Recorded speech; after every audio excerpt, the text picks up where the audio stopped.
तो आज हम DEC-01 का जो पेपर है उसका unit 4 needs and rights of children के ऊपर बात करेंगे। इसका ये पार्ट 1 वीडियो है, पार्ट 2 भी आएगा क्योंकि चैप्टर लंबा है। इसमें अंदर जो हमारे टॉपिक्स रहेंगे आज की वो है need for physical care, need for stimulation, need for love and nurturance. तो चलिए शुरू करते हैं आज का video.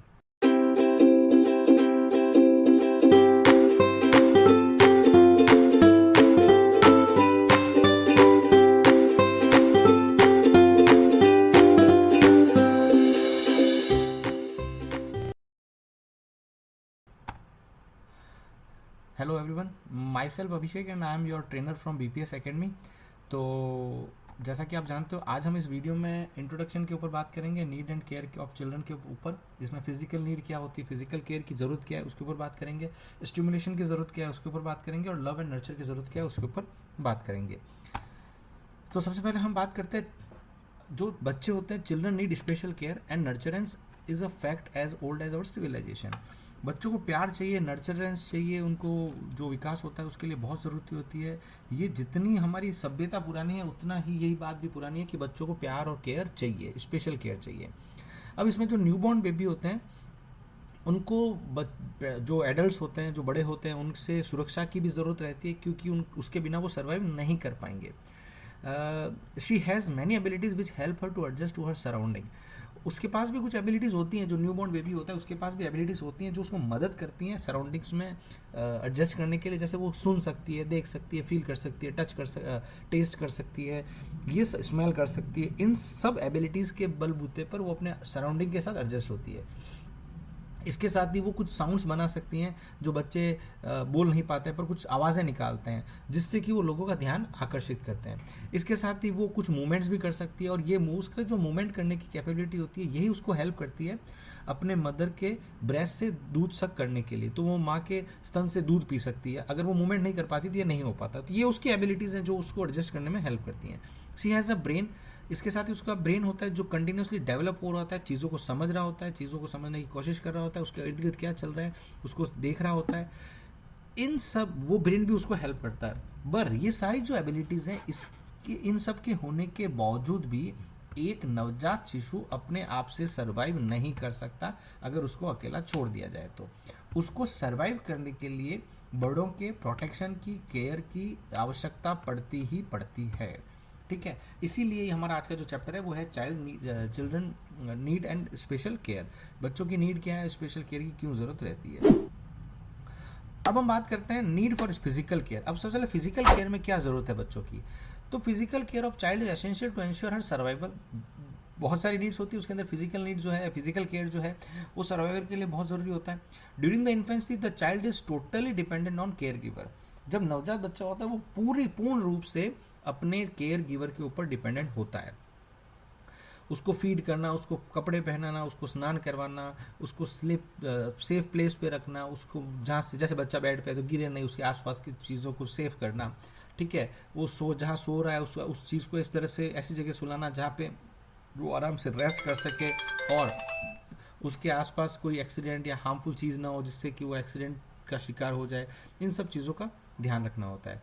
Good health is important to ensure optimal development of child. एक जो अच्छी हेल्थ होती है वो भी बहुत इंपॉर्टेंट है बच्चे के डेवलपमेंट के लिए। क्या उसका स्वास्थ्य अच्छा नहीं होगा तो भी, तो पहले हमने बात की फिजिकल है, उसके आसपास के सराउंडिंग को हम इतना सेफ करते हैं, फिर उसकी अच्छी हेल्थ के ऊपर हम ध्यान देते हैं।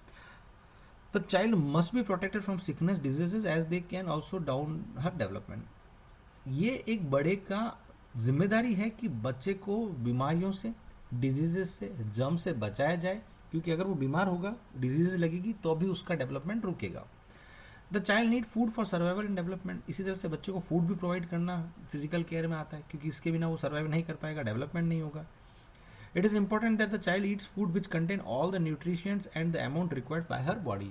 बच्चे को ऐसा खाना दिया जाए जिसके अंदर वो सारे पोषक तत्व हों जो कि बच्चे के जिंदा रहने के लिए, उसके डेवलपमेंट के लिए, उसकी बॉडी के बढ़ने के लिए रिक्वायर्ड होते हैं या ज़रूरी होते हैं।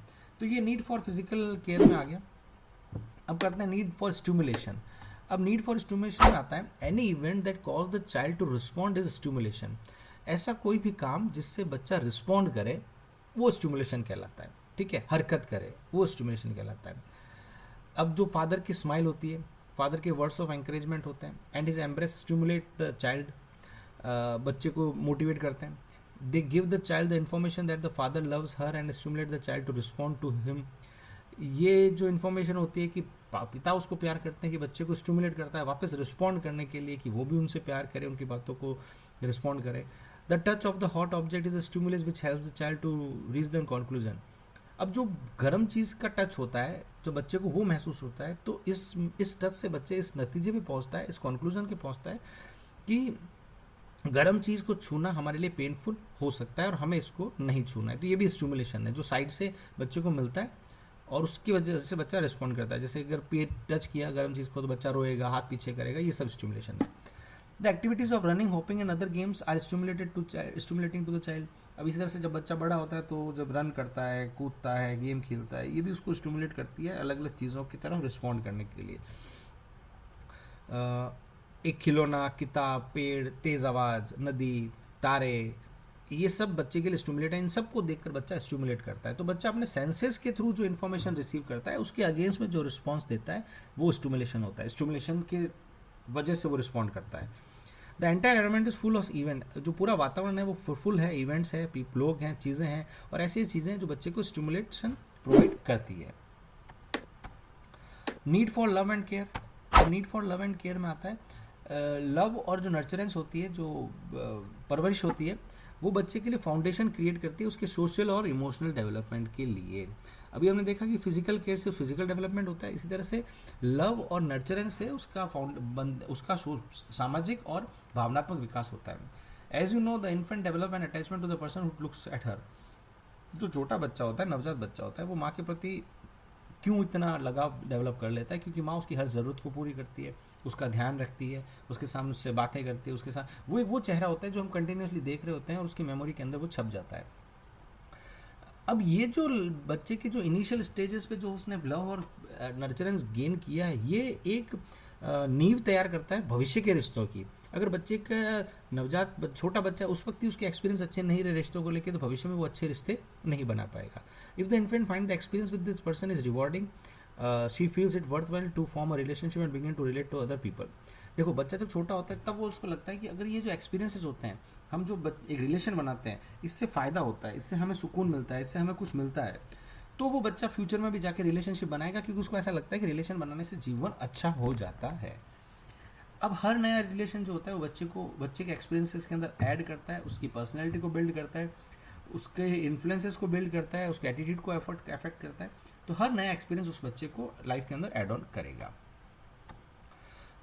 So thank you very much for watching this video. हम इस वीडियो का पार्ट 2 जल्दी लेके आएंगे. तो अगर आपको वीडियो अच्छा लगा हो तो शेयर कीजिए, सब्सक्राइब कीजिए दूसरे लोगों के साथ. Once again thank you very much.